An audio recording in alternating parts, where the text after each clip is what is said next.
આપ સૌનું હાર્દિક સ્વાગત કરું છું।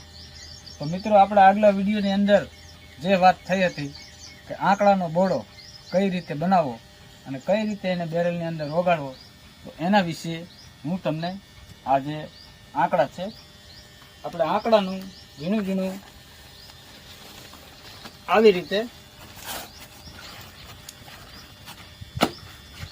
નાનું નાનું કટિંગ કરી નાખવાનું। જેટલું નાનું કટિંગ હશે એટલું આપણને ઓગાળવામાં સારું અને સહેલાઈ પડશે, એમ બહુ તકલીફ નહીં પડે।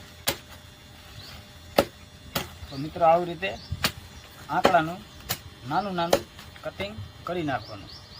આવા ડાળીના કટકા હોય એ પણ મિત્રો નાખવાના નથી, આ બધા એ બેરલની અંદર ઓગળી જતા હોય છે અને આની પણ પ્રવાહી દવા બની જતી હોય છે।